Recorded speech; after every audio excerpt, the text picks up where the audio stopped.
इच्छा पूरी कराने के लिए मुझे प्रसन्न कर दिया है। मैं धन्य हुआ श्री गणेश।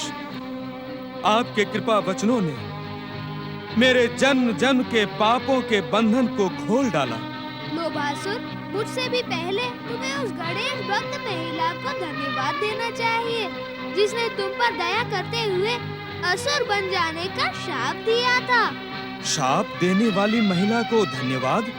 हाँ लोभासुर, उसके शाप के कारण ही तुम्हें न केवल गणेश भक्ति मिली अपितु मेरे दर्शन भी मिले। अपने पिछले जन्म के बारे में सुनकर मेरा मन पिछले जन्म के विषय में जानने के लिए छटपटा रहा है। कृपा करके मुझे वो सब कुछ बताएं जिसके कारण मुझे लोभासुर बनना पड़ा। अवश्य। पिछले जन्म में तुम्हारा नाम चेतराम था।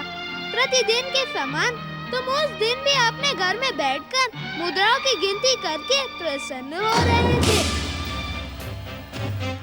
83, 84, 85, 86, 89। ओह, फिर भूल हो गई। फिर से गिनता हूँ।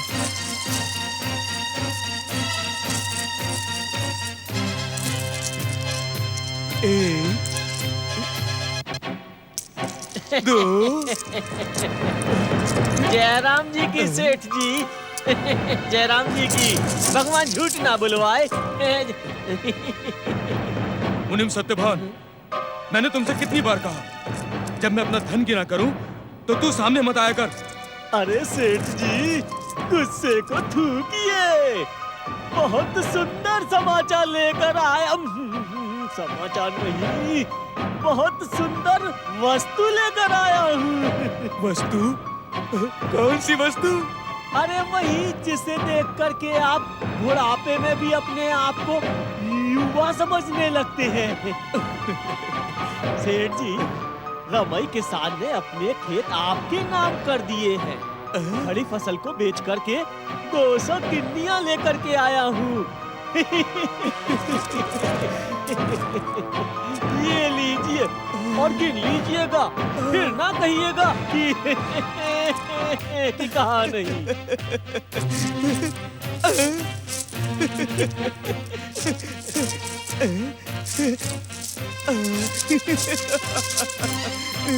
अरे सत्यवान, मुझे तुम्हारे ऊपर पूरा विश्वास है। मैं तो बस ऐसा ही कह रहा था। रमई ने कितने दिनों से परेशान कर रखा था। बहुत पुरानी उधारी थी। तुमने ये धन वापस लाकर पुरस्कार पाने का काम किया है। क्या पुरस्कार दे रहे हैं सेठ जी? पुरस्कार? इस समय हम तुम्हें कुछ भी नहीं देंगे। सारा हिसाब किताब दीपावली के बाद करेंगे। भगवान झूठ ना बुलवाए। सेठ जी, नमस्कार सेठ जी। फिर तुम आगे घूमती? तो कहाँ जाऊँ सेठ जी, कुछ समझ में नहीं आता। कहीं भी जाओ, किधर भी जाओ, परंतु इधर मत आओ। ऐसा न कहीं सेठ जी, यहाँ नहीं आऊंगी तो मेरी कन्या का उद्धार कैसे होगा? आपने वचन दिया था सेठ जी कि आप मेरी कावेरी को अपनी बहू बनाकर ले आएंगे। सेठ जी, अब वो सयानी हो गई है। तो हम क्या करें? करना तो आपको ही है सेठ जी। हेतराम की बारात लेकर आए और कावेरी को विदा करा के ले जाइए। आपका ये उपकार मैं जीवन भर नहीं भूलूंगी। क्यों भाई मुनिम सत्यवान, क्या किसी साहूकार का पेट उपकारों से भरा है क्या? भगवान झूठ ना बुलवाए। मैं तो देवी जी से सिर्फ इतना कह सकता हूँ कि गोपालपुर के सबसे बड़े सेठ चेतराम जी के पुत्र से अपनी पुत्री का विवाह रचाना चाहते हैं, तो पुत्री के वजन की चांदी तो तोल ही देनी चाहिए। नहीं नहीं सेठ जी, ऐसा अन्याय न करें सेठ जी। मैं निर्धन विधवा, इतनी चांदी भला मैं कहाँ से लाऊंगी? बस एक छोटे से खेत के सहारे हम माँ बेटी का पेट पल रहा है। ये सब बताने की आवश्यकता नहीं है गोमती। गोपालपुर के हर घर का हाल भलीभांति मैं जानता हूँ, और ये भी जानता हूँ कि खेत से निकला पुरखों का वो धन का घड़ा तुम्हारे स्वर्गीय पति आत्मा राम ने तुम्हारे पास छोड़ दिया है। ये बात तो सही है सेठ जी। सही है तो अपना खेत और पुरखों वाला धन मुझे सौंप दे। मैं तुम्हारी बेटी को अपनी बहू बनाने का वचन पूरा कर दूंगा। धन का घड़ा तो मैं आपको दे दूंगी सेठ जी, लेकिन खेत की बात न करें। बस यही एक खेत तो विधवा के पास है। अरे हमें भी तो सहारा चाहिए। क्यों भाई मुनीम, अगर हमारे पास सहारा नहीं होगा तो गोपालपुर के लोग कैसे जीवित रहेंगे? दया करो सेठ जी, दया करो मुझ पर। भाई इतनी दया तो कर दी। कहाँ मेरे हेतराम के लिए बड़े बड़े राजा महाराजाओं की बेटियों के रिश्तेदार हैं। उन सबको ठुकरा कर तुम्हारी जैसी कंगाल की बेटी कावेरी को अपनी बहू बना रहा हूँ। अब जब तुम चाहती नहीं कुछ तो हम क्या कर सकते हैं? मैं चाहती हूँ सेठ जी, मैं आपके वचन की मर्यादा रखना चाहती हूँ, परंतु आप। हम भी तो अपने वचन की मर्यादा रख रहे हैं। हमने कावेरी को अपनी बहू बनाने का वचन दिया था। ये तो नहीं कहा था कि एक पीली धोती में उसे विदा करा लाएंगे। अब तुम भी हमारी बात का मान रख लो। मैं क्षमा चाहती हूँ सेठ जी, मैं आपकी बात का मान नहीं रख पाऊंगी। छी छी छी छी छी छी छी। तब तो तुम्हारी कावेरी भयानक दुख भोगेगी। जिसके भाग्य में जो लिखा होगा उसे वो भोगना ही होगा। श्री गणेश आप पर प्रसन्न रहे। नमस्ते सेठ जी।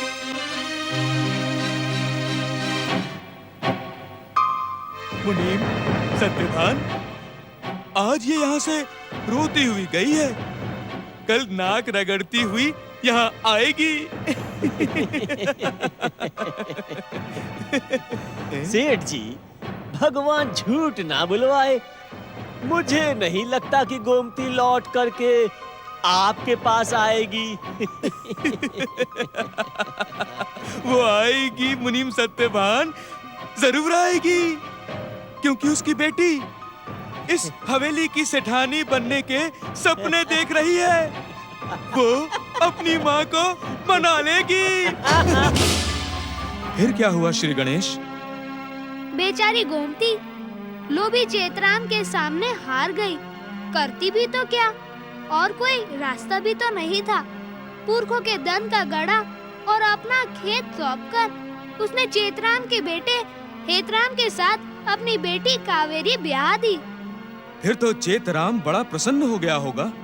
चेतराम भले ही प्रसन्न हो गया हो, परंतु उस जन्म में तुम्हारा लोभ और लालच कभी भी प्रसन्न नहीं हो सकता था। बेटे के ब्याह के बाद जब तुमने पुरखों के धन वाला घड़ा देखा तो वह लगभग खाली हो चुका था।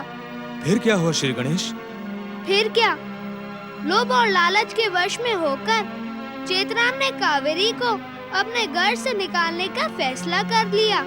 विधवा गोमती को जब ये बात पता चली तो वो दौड़ी दौड़ी सेठ जी के पास पहुंची। ऐसा अनर्थ न कीजिए सेठ जी। सेठ जी,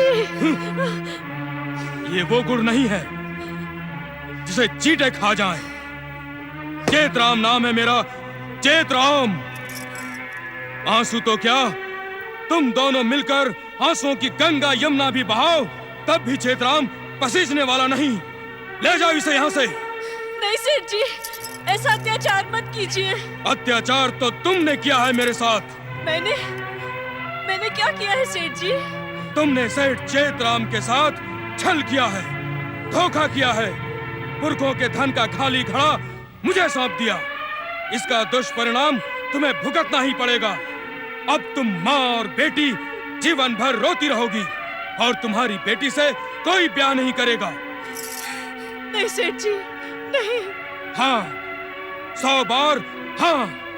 इस अभागन को मैं अपने घर में नहीं रखने वाला। मैं अपने बेटे हेतराम का ब्याह किसी राजा महाराजा की राजकुमारी से करूंगा।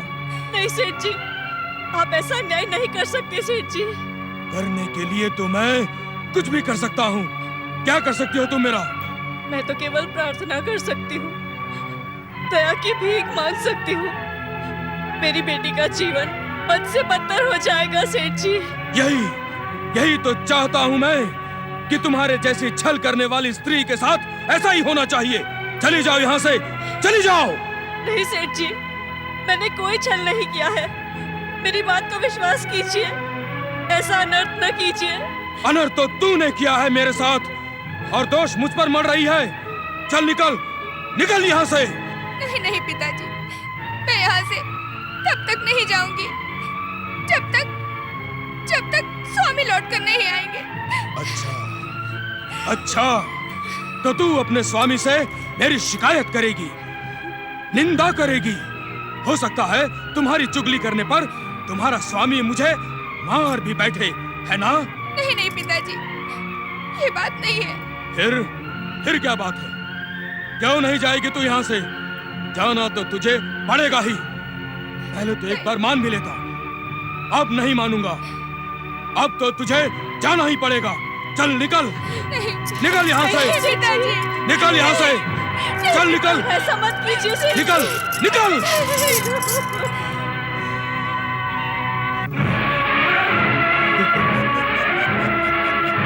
अब मैं अपने बेटे हेत राम की शादी धूमधाम से करूंगा, अपनी मनसा को पूरा करूंगा। लाखों करोड़ों का स्वामी बन जाऊंगा।